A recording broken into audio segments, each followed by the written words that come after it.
Welcome to part 2 of fabric modification, smocking and embroidery. These are two of my favorites, partially because of the level of detail that they bring to costumes and crafts, but also just because of the variety of opportunities and techniques that are available in both of them. Alright, so to get started, make sure that you have all of your needed supplies. You'll need to have fabric for both of your samples, a needle, thread for basting, contrast thread for stitching, pins, a 1/2 inch grid template if you're using solid fabric for your smocking, an embroidery hoop, an embroidery floss in different colors if possible, and a marking pencil.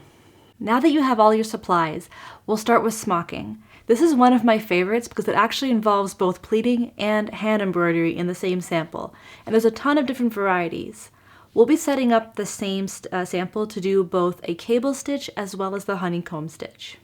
So smocking is a series of stitches applied to a pleated surface to act as elasticity before elastic was actually utilized in clothing. And so you can see here we have a sample of the cable stitching and the honeycomb smocking. And so when I pull on the fabric, they'll act as a way to give that fabric some rebound, but still hold it in place. So now for our first step, I'll show you how to mark on solid fabric as well as to do the basting that will create the pleats to do your smocking on it. So when working on smocking and preparing your pleating, if you have a solid fabric like this, oftentimes you can just mark your 1/2 inches across with a ruler, but occasionally it might be nice just to use a pre-made template. So this one is attached to our eLearning class, so if you'd like you can grab this one as well. And so just to start, I can poke out some holes either ahead of time, just so then that way I have a little bit of opening behind the fabric.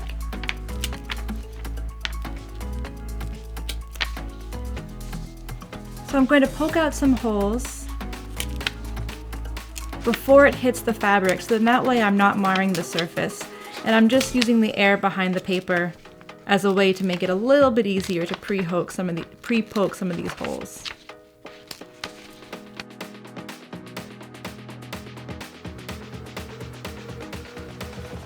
And now that I've marked just a section of that template, I don't need the full page since I'm just going to do a section of this fabric.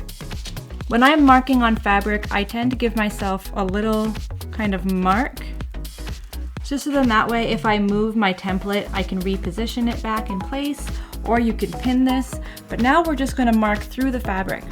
If you're someone who has transfer paper, then these pre-made holes aren't necessary, but in case we don't and all we have is this paper and a pencil, I've gouged holes in each of these, so now I can just spin my pencil in those holes and make a series of dots go across my fabric.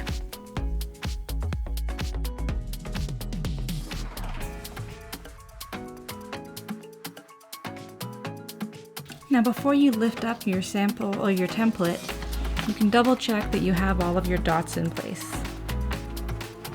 So for this first step, I'm going to take one little stitch on my first dot and then do a small back stitch. I'm right-handed, so I am starting on my right-hand side and working my way left, but for lefties you can start on the left side and work your way right, whatever ends up being easier. What's important though is that you do start with a back stitch, and then where you come out of that first dot, you'll go in to the next one 1/2 inch away, and you'll just follow that line, going in and out of the fabric on those 1/2 inch dots.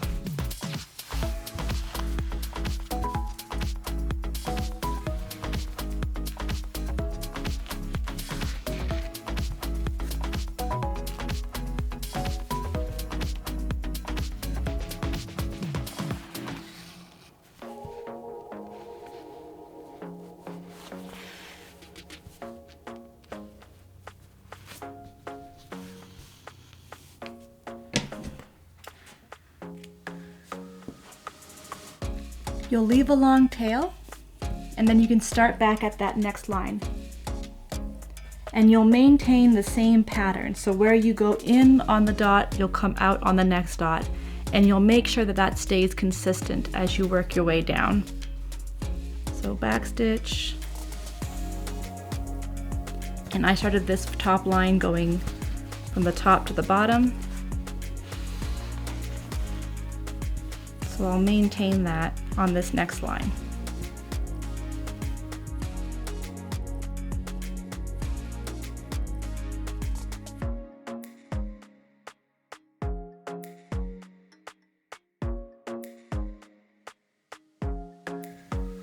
Now that you're basted and all of your lines have these long tails, you'll take your piece and you'll just pull on all of those lines together. So find a nice way to get all your threads in hand,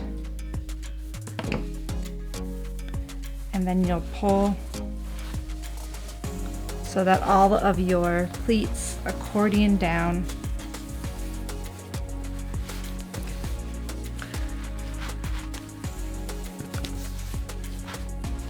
I'm sure you'll all find a nicer way of doing that.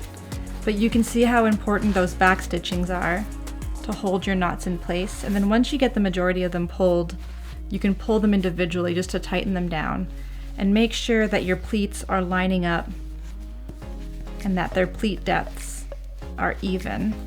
So now I'm just going to tighten each one individually so I can make sure it's nice and neat.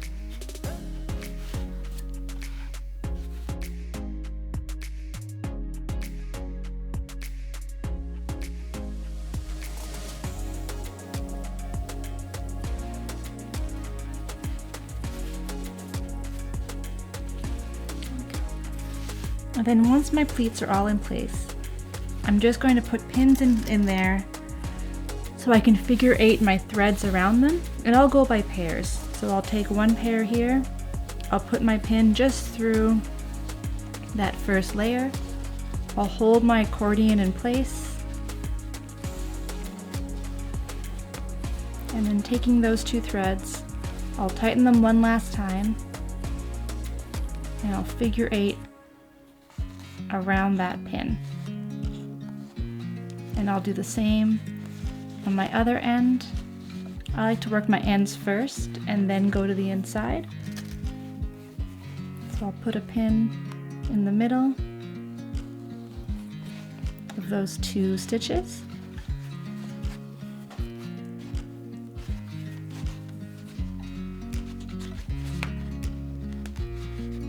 Pull my threads tight. Oops, sorry. And figure eight.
Now that we have that pleated and prepped to do the smocking on, we'll put a pause on that sample, and we'll see what happens when we do the same thing to a patterned fabric.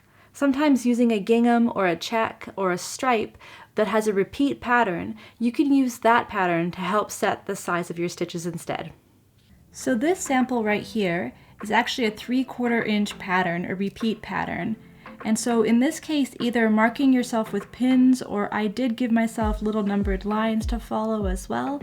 But you can do the same idea where you would use the pattern itself to gauge your basting stitches. So if I wanted a really large smock, then I could use each of these points on the pattern as my ins and outs of my baste and give myself really large peaks and valleys to how I set my pleats, or I could set it so that I go at the halfway point on each pattern and still baste the same way I did on my solid fabric, but in this case I'm using the line of the pattern to set my ins and outs.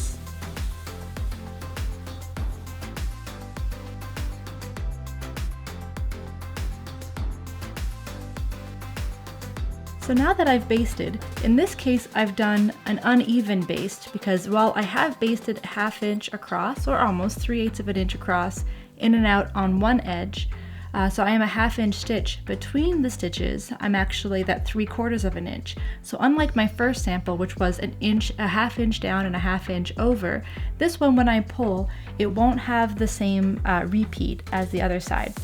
So I'll show you what happens when you pull one line at a time. And so I'm just going to pull all the way down, and now that I've pulled that line, you see how it's really ruffly? So I'm not going to pin it just yet, but I'll pull the next one, and because I didn't backstitch these, we're playing Russian roulette on whether or not any of my seams will pop. So I'm just pulling each line down individually, so that all the fabric collapses down into itself. But I'm not pinning just yet because I like to finagle the fabric just a little bit more, so that way all my edges lie nice and flat. And so starting back at the beginning, I'll organize all of those ruffles, and then once I get that to lie nice and flat,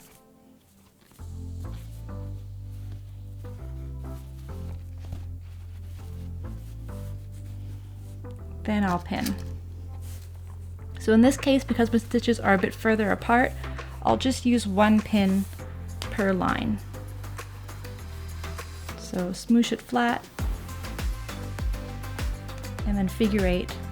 We figure 8 because then if we pull the pin, the whole, it'll all undo, as opposed to a back stitch, which you'll have to cut the thread or go in there with a seam ripper or something to loosen it.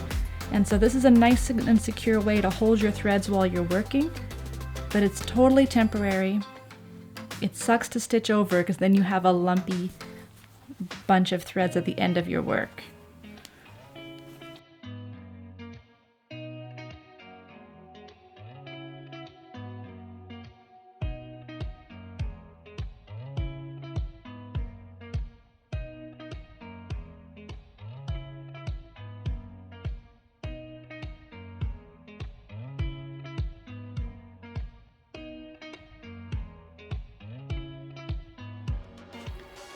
Had I done a different repeat on my pattern, I would have a different coloration on my peaks and valleys. And so using patterned fabric, striped, gingham, check, what have you, you can utilize the pattern itself as a way to give more character or definition to your smocking as well.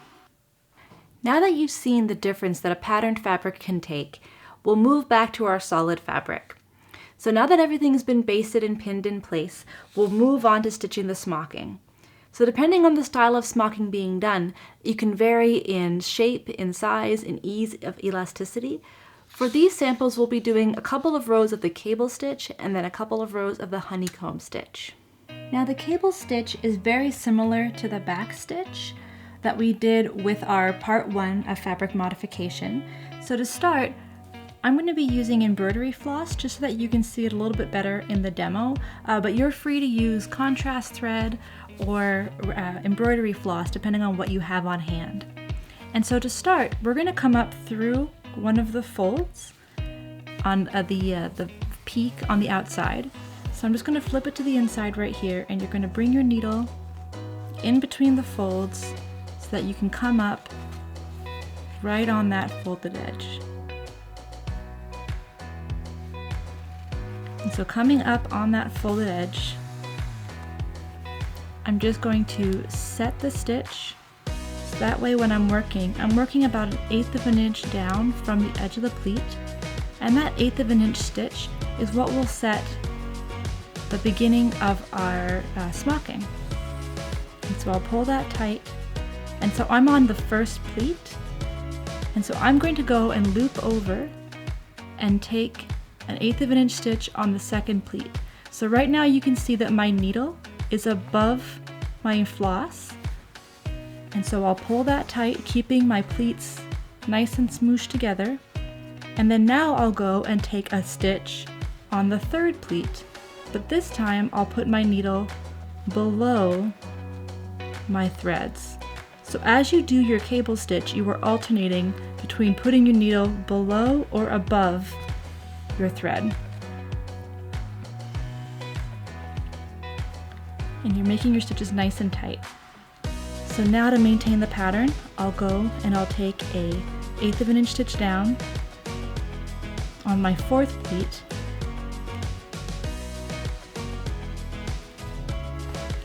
and I'll put my needle above the thread. And you'll just keep alternating your way back and forth. So now my needle, I'm working in almost a straight line, or I am working in a straight line, but I alternate between keeping my needle below or above my yarn, my thread. I hate when I say yarn. And then when I finish, I'll take my needle and put it straight through the fold and bring it down to the inside.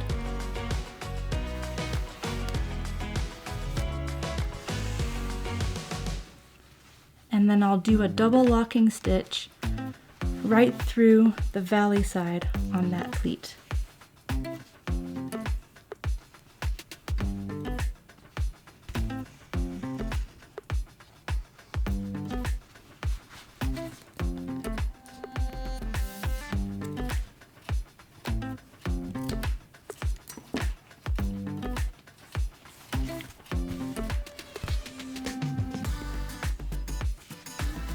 So from the front view, you can see that the stitches are kind of stacked side by side, alternating between slightly being above or below each other. And that's how you get a nice continuous line that's nice and structurally sound. Now for the honeycomb stitch, you actually will be working in pairs of pleats, but those pairs will split off and become the leg of the next set of pairs. So you can see how in this first set right here, you have your pair, but then the right hand one becomes the left hand leg of the next pair of pleats. And you'll work your way along the pattern that way.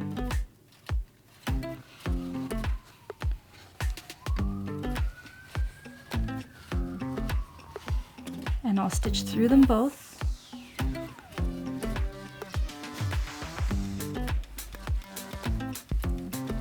And then I'll complete this stitch so that I've covered both pleats.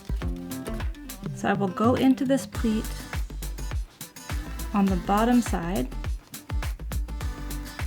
and I'll negotiate my way downwards, not coming out of it.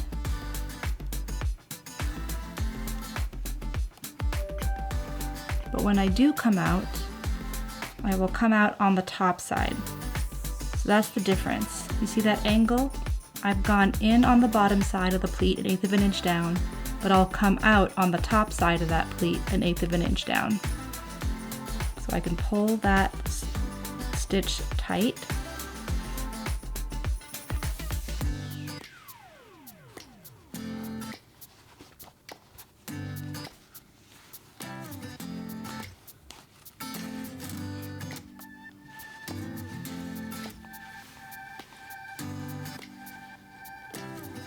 And then I'll stitch through my next pair of pleats.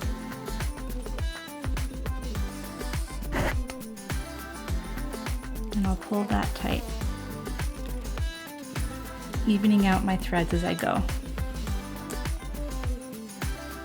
So if we look at this partially done, you see how I have one pair here lined up, but then I let this one go, and then the next pair is the bottom edge of that honeycomb. And so now I'll go in to this pleat on the bottom side,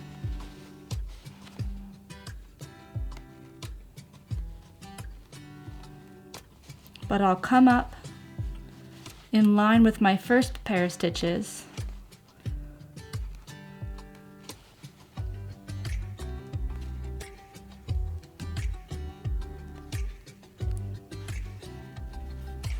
on the top side of that pleat.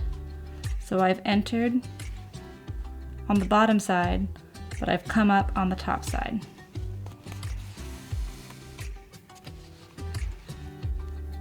And then I'll take in this same line right here, I'll take a stitch through the next pair of pleats.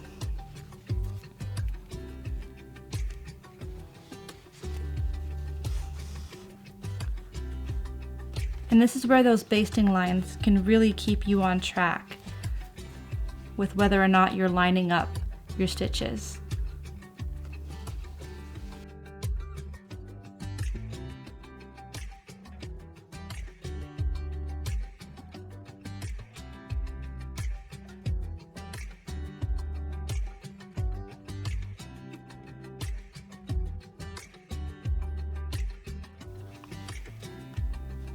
And you'll finish it the same way, where 1/8 of an inch in, you will go into your fabric and pull it through to the underside,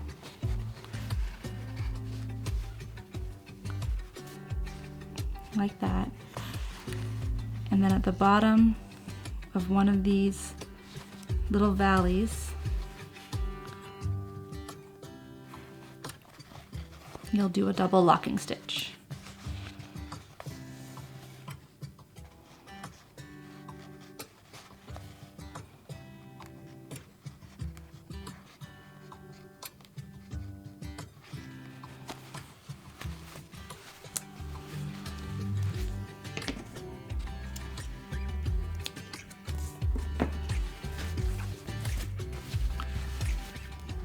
And so now you can see that I have one series at the tops of the honeycomb and one at the bottom.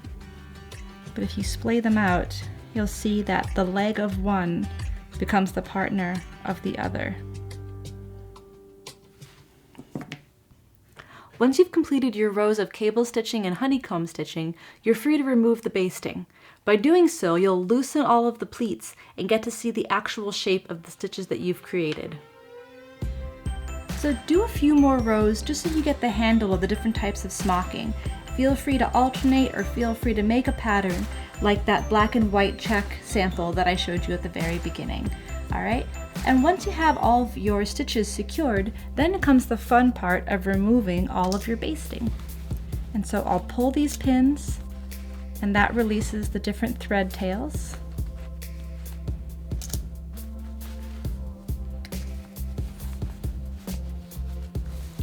And then you pull your stitches.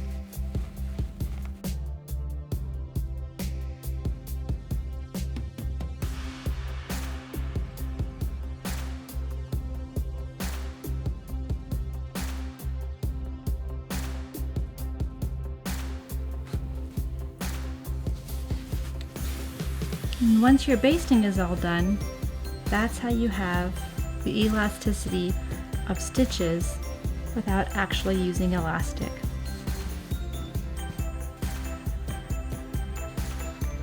And now that you removed your basting, you're finished with your sample for smocking.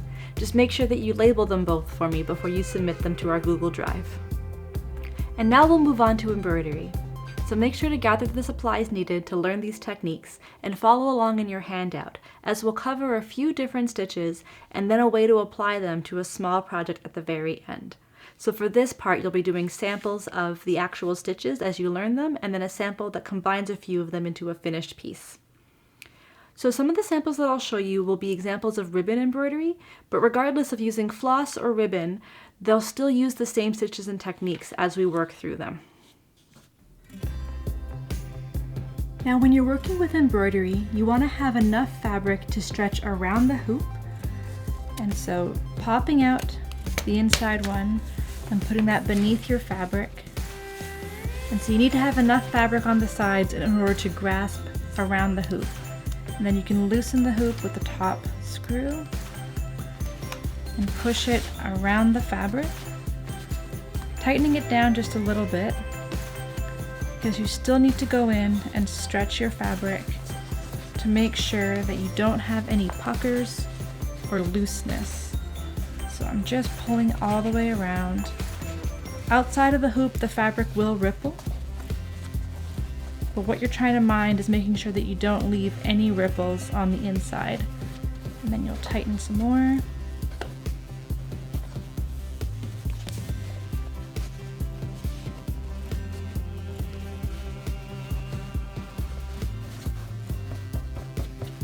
Until it's nice and taut. You shouldn't feel any resistance to the fabric, or rather it shouldn't push in.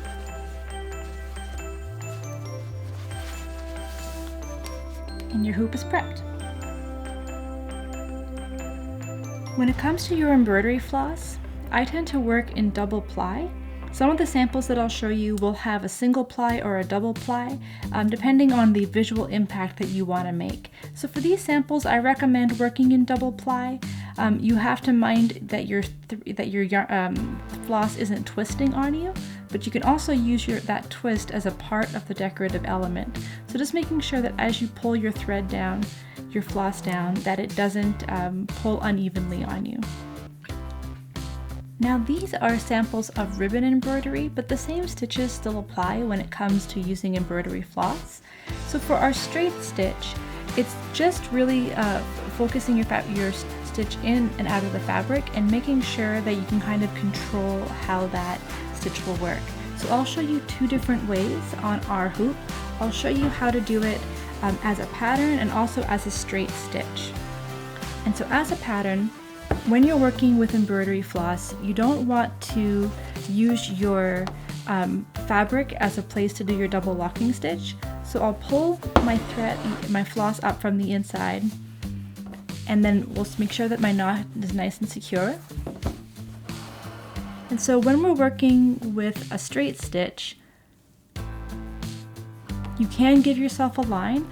Often in embroidery, we can draw on the right or the wrong side. On the right side, we'll keep it really light, and on the wrong side, it's the same as any other marking on the fabric. Just make sure that you're working on a straight line because the embroidery floss is thick enough that it will hide those things. So a straight stitch is you're just pulling your embroidery floss straight, and then almost in hand sewing, we would refer to it as a running stitch. And so just taking a small stitch forward on the underside, I'll work my way down. What's fun about the straight stitch is that you can either leave your embroidery flosses pulling flat, or you can let them twist. And those are two different ways to let your embroidery floss sit. So if you want it to be controlled, you can put your thumb or finger in it and then pull it down so that those threads lie relatively flat.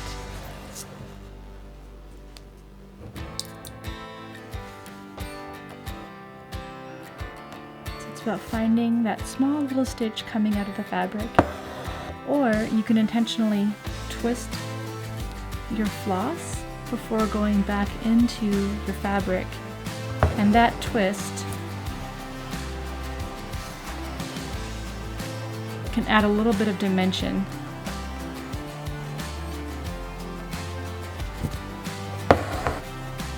Now to finish off your straight stitch, what you're trying to avoid is using your fabric as a place to do your double locking stitch. When you're embroidering, you'll flip to your wrong side, and so you can see the straight stitch. It's all we see on the underside are those little pig stitches. And so now what you'll do is either finish off by taking one small stitch into your work, or you can double back to your previous stitch. But what I'll do is I'll just take one last stitch, I'll come up through my straight stitch, but I didn't go such a small stitch over that I would come out the hole that I originally took. And now I'll finish off that line, flip to the inside. With embroidery, double checking both sides while you're working to make sure that it doesn't do that. So I tend to put either my finger or something in there to pull it down too, so that it kind of has a nice controlled pull. Then once I've worked with that stitch, I now have one little stitch in here that I can use to set my double locking stitch. So then that way you're using the embroidery floss to secure itself. You're never going through the fabric.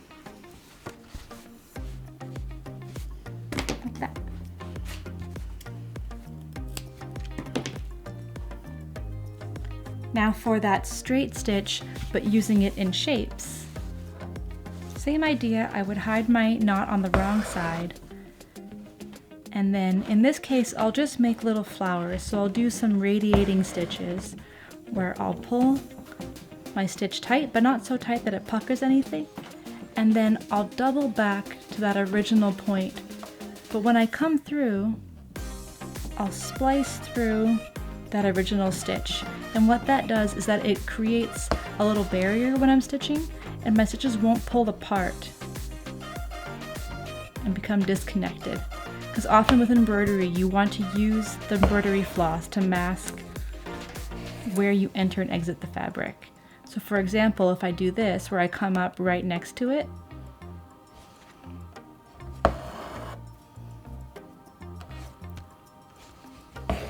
then it's a little disconnected and doesn't look as pretty. So as much as you can when you're working with groupings like this, stitches that intersect, is trying your best to come up in that stitch so that when you pull away, it's nice and neat. And they overlap as well. So my last stitch here, my 5th stitch, I'll start on the right side so that when I stitch towards the left, that stitch has overlapped the other ones. And then I'll finish it off the same way. Either I can double back to the center right here and use this grouping as a way to set my knot, or I can do that same back stitch that I showed you on that first straight stitch.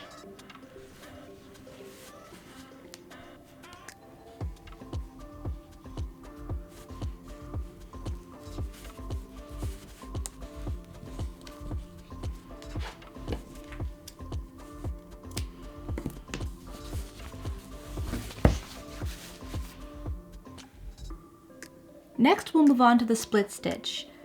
As you can see on the sample, I've done 2 versions, one of double ply and one of single ply.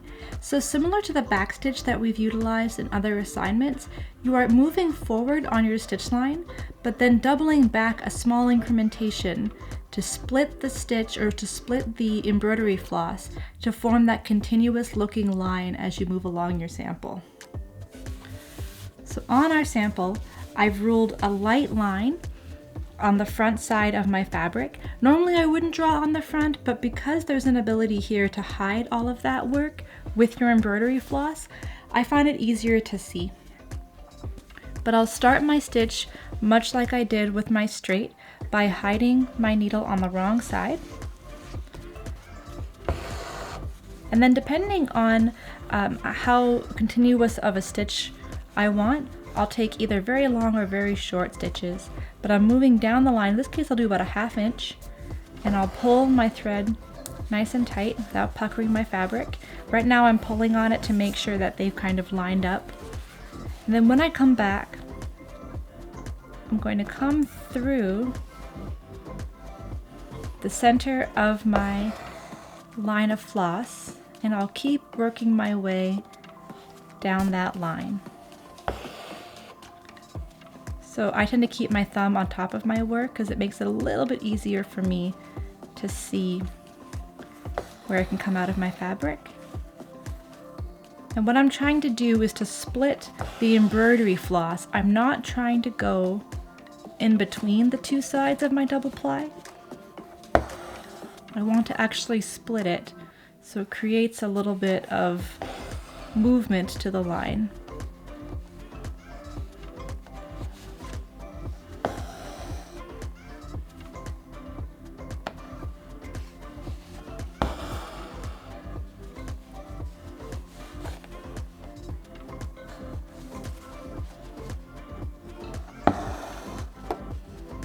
With embroidery, it's important to double check the wrong side to make sure that you haven't let anything get snagged or puckered.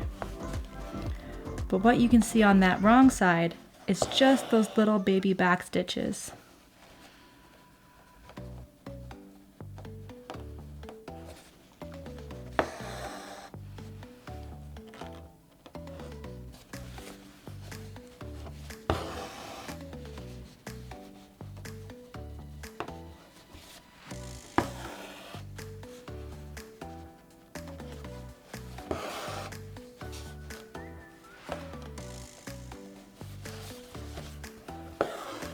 The important thing with this stitch is that I'm not trying to go back a halfway like I would normally for a back stitch.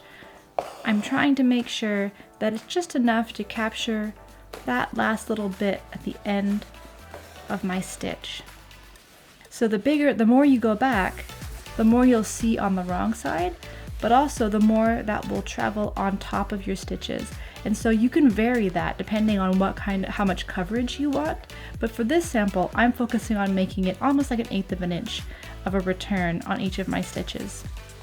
And now to finish, because I did that last little stitch, I have this little 1/8 of an inch on the underside. So I'll pull my needle through that, and I'll use that to set my double locking stitch. Because again, we want to avoid stitching through the fabric.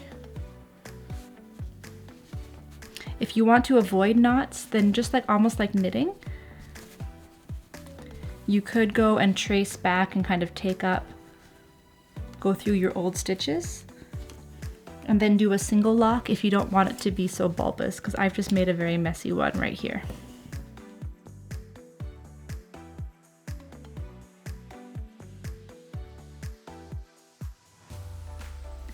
Moving on to the chain stitch, this sample right here is also a forward moving stitch that you can see that I've done once with double ply and then once with single ply so that you can see the difference. And when it comes to these, for every one of these stitches, they're basically a loop being held in place by the next loop. So just like a chain stitch that you've seen in clothing or on commercial made goods, is that for this stitch you'll need about double the amount of thread than the actual stitch length, or the length of the seam or decoration, in order to achieve this look. For this chain stitch, I've rolled another line that I can follow, and I'll hide my knot on the underside, but in this case I'll be stitching on either side of my marked line.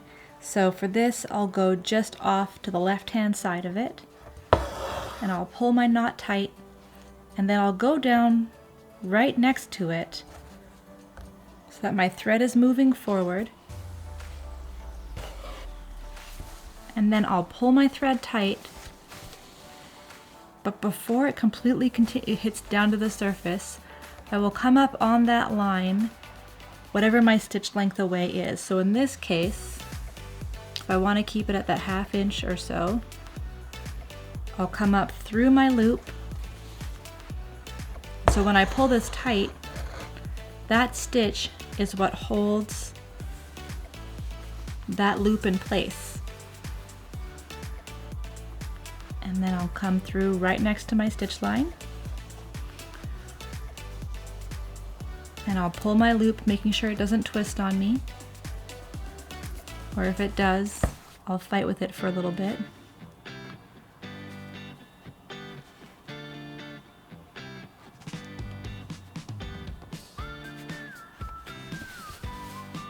There we go. And then before I continue pulling it, then I'll come up, take my stitch just on one side of that line, that same incrementation away, so about a 1/2 inch, and I'll pull it tight. And I'll work my way along that stitch line. So it might be easier just to take the stitch up before you've tightened this down too much.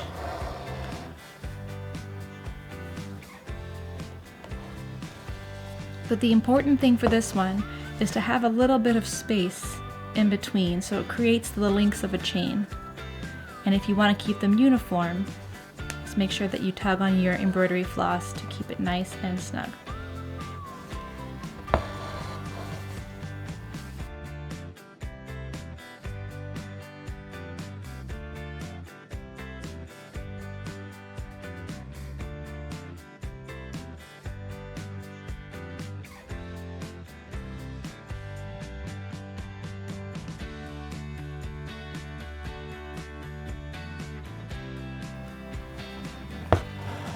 And then to finish, I'll just do a singular stitch to the underside to hold it all in place, and then I'll flip. I'll go back to that last stitch, and I'll just pull my thread through So it kind of holds it in place. And then from there, I'll just loop under my embroidery floss to create a loop to make a double locking stitch. Or a single, if this thread is nice and bulky enough. When you're pulling your knots, you don't want to pull so hard that you pucker that last stitch, which is why I move to other stitches to create my loop. So on the right side, you have a series of loops being held in place by each other. And on the underside, you have this stitch that sets that stitch to hold them in place.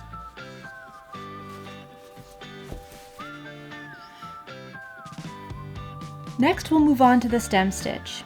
This one has a similar feeling to that opening split stitch that we did, where you're moving forward on your stitch line, but taking a small stitch back, except we're not splitting anything, we're doubling back so that it looks like it's wrapping around itself. So again, we'll start the same way as the others, as hiding our knot on this bottom side. And so, unlike the split stitch, where we were working right on the line, and unlike the chain stitch, where we were working on either side of the line, with this one, where you go into the fabric, you'll come out on one side of the line, but then you'll go in on the other side of the line. So then that way, when you double back, however amount that is, so for me, I'll start by going about half the stitch. Right now, I'm angled on either side of the line. So when I pull this tight,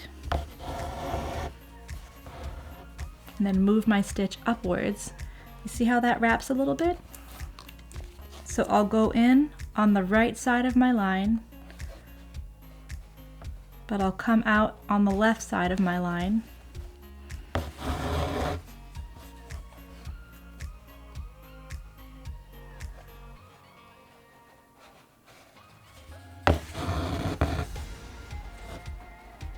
So there's a subtle movement to how that line goes. If you were to stitch straight, you would bisect your embroidery floss as you go. And for this stitch, it's really about making it look like it's wrapping around like a candy cane. So I'll go over my floss, I'll stitch into the fabric on that right side. And this is a very subtle difference of being on the line.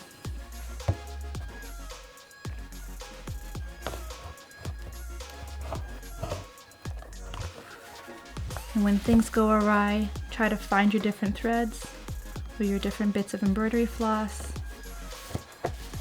In this case, mine's just pulling down unevenly.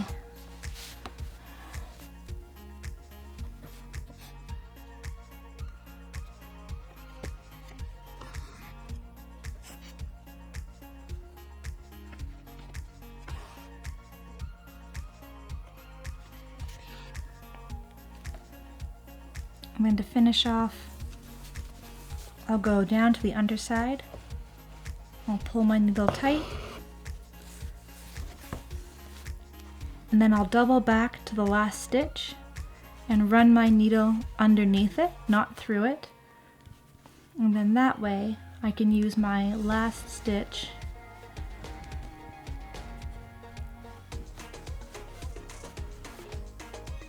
as a way to set my double locking stitch.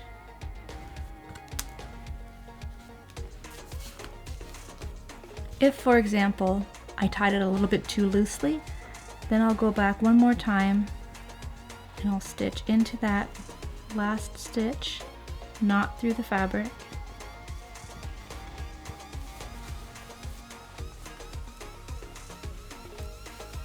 And tighten that down to the base of the fabric. It's a bit messy on the underside, but it's secure.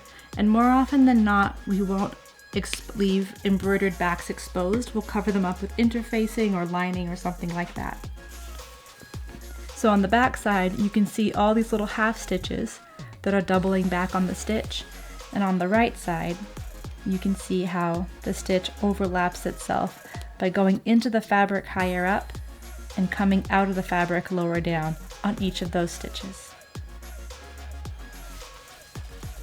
Now couching is a little bit unique from the others in that you need two different types of floss or ribbon or whatever you're using to embroider with.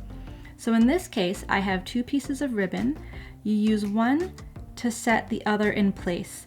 And so one makes up the bulk of the decoration, while the other is really the structure that holds it onto your base fabric.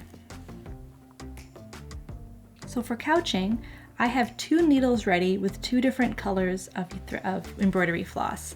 So I'll start the same way as the others with my blue, which will make up the bulk of my decoration, and I'll hide that on the wrong side, coming up straight through. And then once I have my first one pinned or secured in place, then I'll take my second embroidery floss and I'll start right on the end. And so rather than coming up right on the line, I'm coming up on either side of my blue floss. And then really all that you're doing now is a whip stitch. So I'm going to angle my needle so it comes up on the same side that I originated on. I'm going to pull that tight, and then I'll go down on the opposite side that I came up on. And so what's important with couching is to make sure that you don't wander away from your stitching line.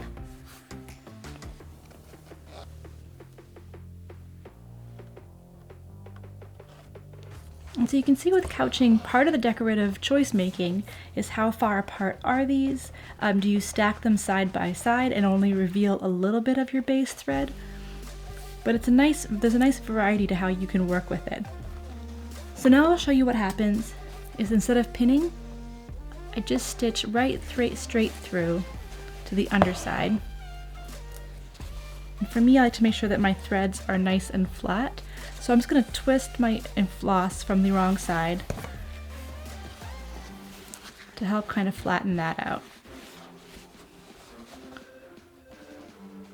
Then I can continue holding my blue thread in place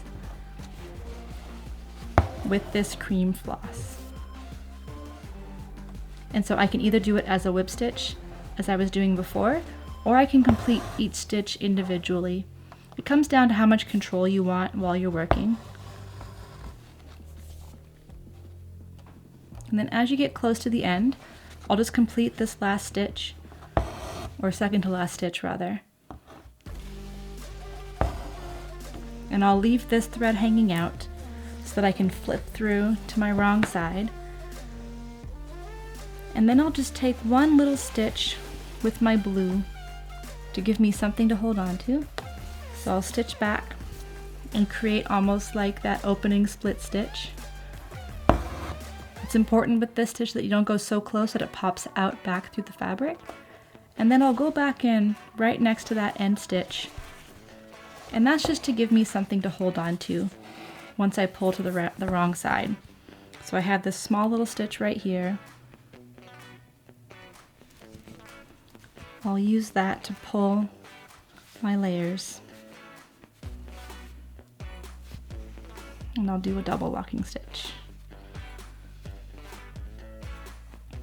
Now I made a mistake here and it's gotten too loose, but luckily I can use my last thread where I'll come up one last time just to finish and button my work and make sure that I haven't snagged anything on the underside. But I'll put that through, and then I can take this thread, this needle, and I can use it to loop this work back to to this last stitch.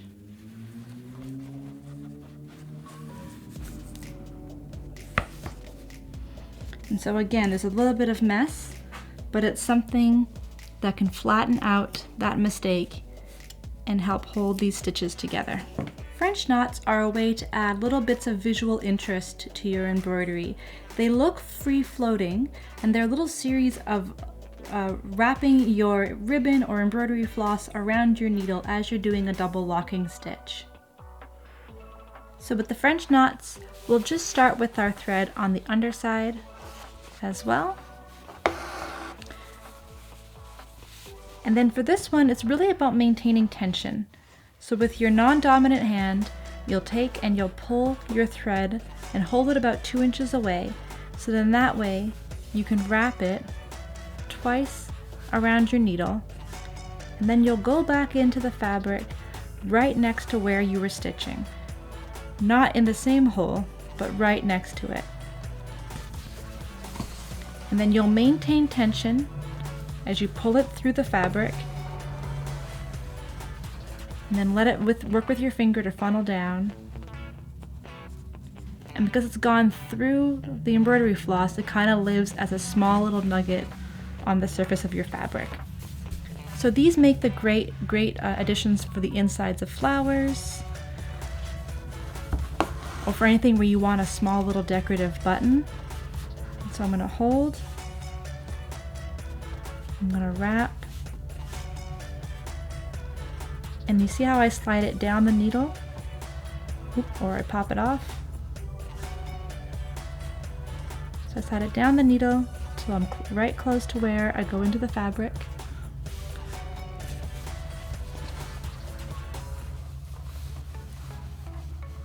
I pull my needle through, and then I hold it nice in place so it can funnel all the way down. When it comes to French knots, I'm not going to worry about cutting my thread in between and double locking stitch. For this one, we'll let the threads travel between the French knots as you're working. So hold, wrap twice,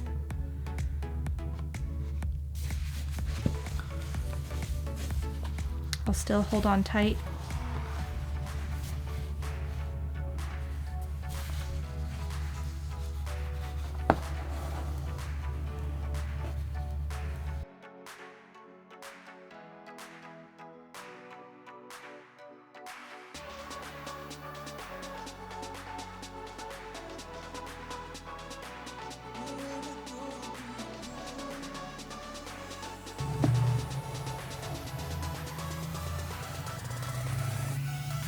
Don't be surprised or discouraged if these pop through on you. Just go ahead and retake the stitch, because really on the underside it's just a continuation of the stitch all the way along as you work. But on the top side, all you see are these little twisted bundles. It's really easy for your work to come undone if you're not maintaining pressure. So just make sure as you go, you pull your work. When you wrap around it twice, just make sure that you're holding tension with that non-dominant hand, even if it means holding it down to the surface like that.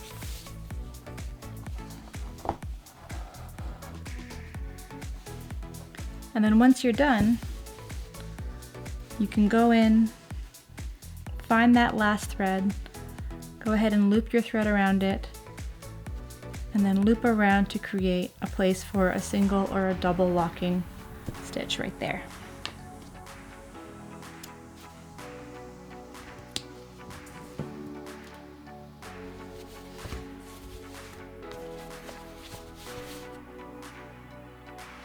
The last stitch that we'll explore is the satin stitch. This one takes up the most amount of embroidery floss because it offers the most coverage to what you're working on. So depending on the style that you want to embrace, it can either be something that is linear, that fills the entire span of the object that you're trying to create, or it can be used non-linear in a way that kind of creates movement or fills it up in a way that offers some texture. Depending on the style of satin stitch, more often than not, you can work by traveling side to side on the top side of the fabric, like this blue heart, or in the case of the downward square, I ended up using some yarn to travel on the back side to kind of help fill in the different coloration that I was doing. When working in the satin stitch, I'll draw my image on the top side of my fabric, and then either I can choose to do a few different things. One, I can just start filling in this piece and working side to side, and that creates a somewhat jagged but it might be a nice effect that you're going for. For the demo that I'll show you guys, just to give a bit more of a controlled coverage, I'm going to start by doing a running stitch or a straight stitch all the way around. And I'll just make sure that my stitches are very close together without coming through the fabric in that same place that I go in and come out, so my stitches don't pop through. So I'm making my stitches pretty small so I don't create a faceted circle in this case. And also these are going to be considered anchor stitches, which is why I won't make them very big. I'll use them to set the next layer, which will be the coverage layer. So if you make those too big, then really your work will just pull at itself.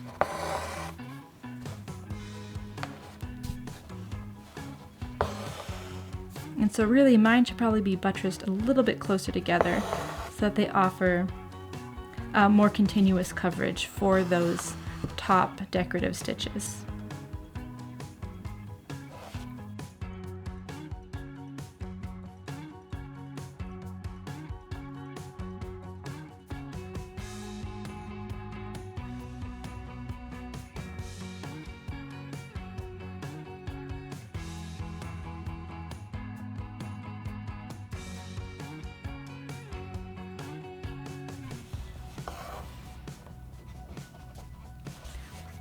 And then once you've completed, if you have enough floss to get started, go ahead and start by coming up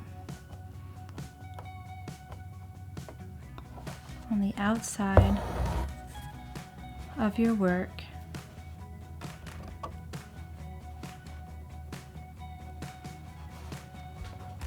And then I'm going to go cross and go underneath one of my anchor stitches. And then when I travel back over, that's how I hide it again from view. Same idea, I'll go on this side, and I'm going underneath that little anchor stitch and through this one, and then I'll pull and work my way back and forth to fill up this end. And then once I've gotten to a point where I can't go anymore, then I'll poke down through the right side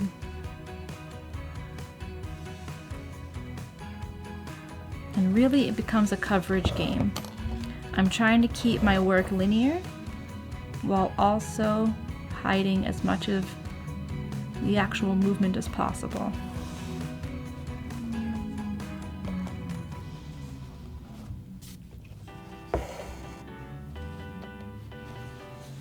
And then when I go to look on the other side, you'll see that most of my work is all happening on the outside or the right side of my garment. Really, it's just traveling stitches that are bringing me up here.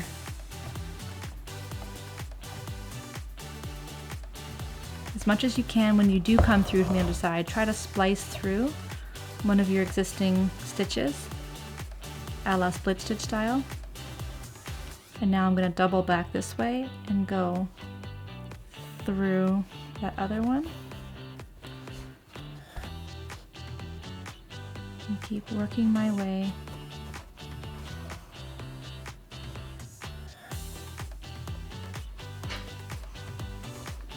back and forth.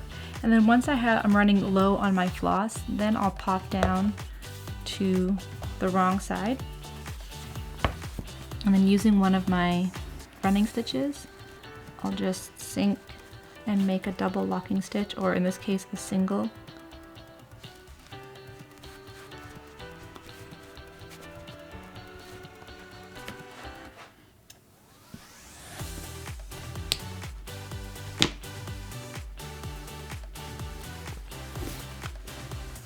So another way to do your satin stitching, I'll start at the other end and I'll use a different color of embroidery floss. But for this one, it's about using those stitches as a way to set a guide without using them in the under-over way that we were doing in that first side right here. So I'll start with my main stitch, hiding my knot on the wrong side, and I'm just going to go and I'll splice through just like we did on the split stitch. And when you're using the same color of embroidery floss, this difference doesn't always make it become as obvious. And then I've pulled that through on this side, so I'll take a small stitch over right next to it on the same side. So then that way, I'm not doubling my amount of embroidery floss. I'm not stitching equal amounts on the top and the bottom.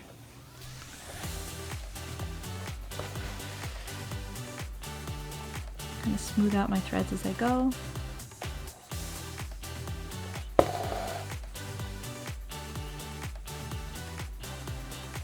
I find it difficult to start on the smallest stitch, so more often than not when I'm learning, I'll just start a little ways in, figure out that side, and now I'll go and start the rest of my fill-in stitches a little ways down. So I'll splice through one of those running stitches, and so when I'm going back and forth, I'm always using those running stitches as a way to hide my needle's entrance and exit into the fabric. So you can see how if I had put those running stitches a lot closer together, I would have more access to these.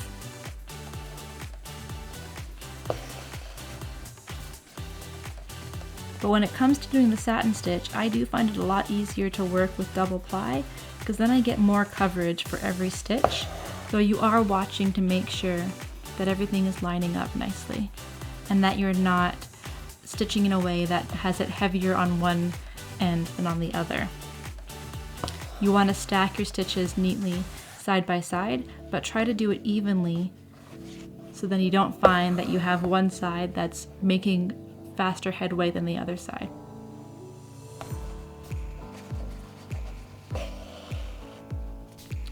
And if you miss a little bit right here, like I did, then instead of moving forward, I'll take one stitch back and I'll just fill in that gap before moving onwards. So that's why I call it a coverage game. Yes, there should be order, but at the same time, you can double back just to fill in your work.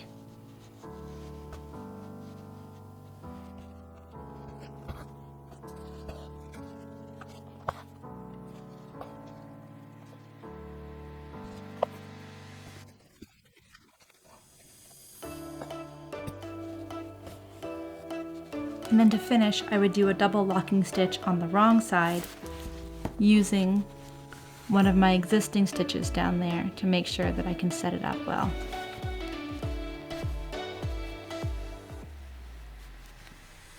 And if I don't trust that single lock, then I can always add another. I find it easier to do 2 single locking stitches than 1 double locking sometimes because of the bulk of the embroidery floss.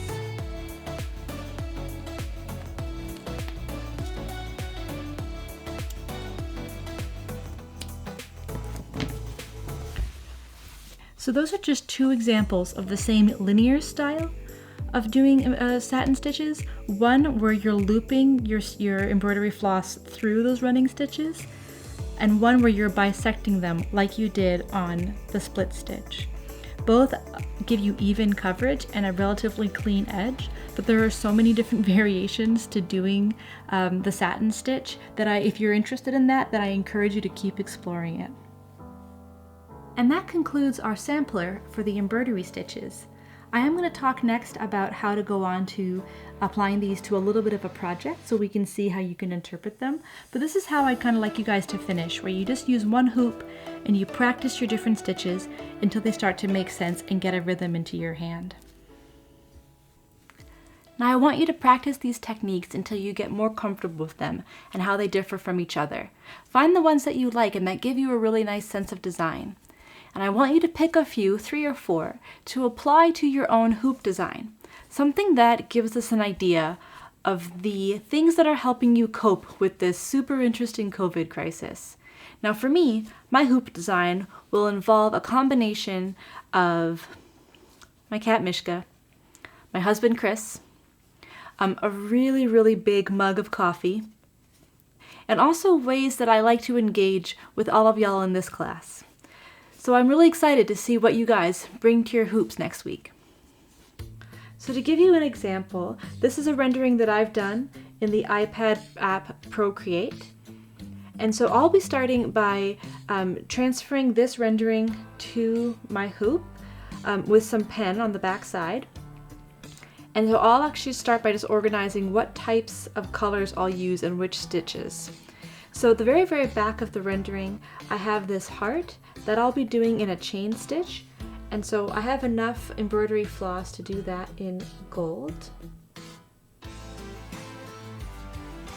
Oops, I'm going to put my opacity up.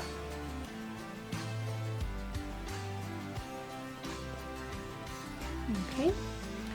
For my little Mishka over here, she'll be a satin stitch that goes and outlines her body and then goes straight across. So I'll do her in a series of browns. For these light rays over here to represent Chris, I'll be doing a straight stitch, and to keep them subtle to the background of teal, I'll do those in blue. For the coffee mug in the center, I'll do a split stitch, and I'll do those in cream. And lastly, to represent you guys this ball of yarn and crafting, I'll do that in a satin stitch that's unevenly applied so I can still see some of the teal underneath it, and then that satin stitch will become couching that wends its way over to Mishka. So I'll do those both in greens. So now what I'll do is I'll put my hoop over top. Luckily for this one, I can actually, I'll make them a little bit bigger. My iPad acts as a light box, and so I'm able to just lay it flat on there. Right now I'm drawing on the wrong side, just so that way I can get it nice and flat to the iPad to draw on top of. But eventually, since I don't want to actually have this image be flipped, I will go ahead and change out my hoop so that this becomes the outside of my rendering. So right now I'll do a quick sketch and kind of get all these lines in. And I'm just marking them lightly with this Sharpie. So then that way, once I take this off, you guys are more likely to be able to see it. And for this, I'm really more working about getting just the shapes.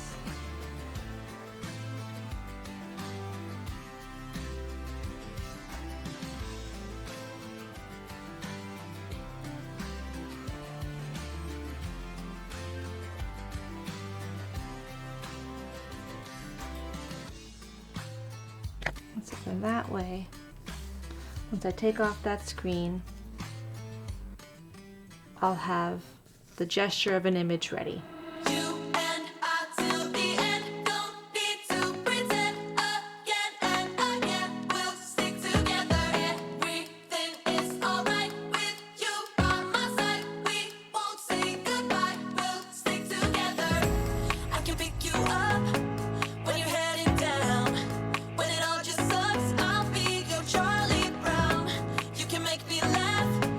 When I wanna cry, in a world gone mad, we're all the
Oh no.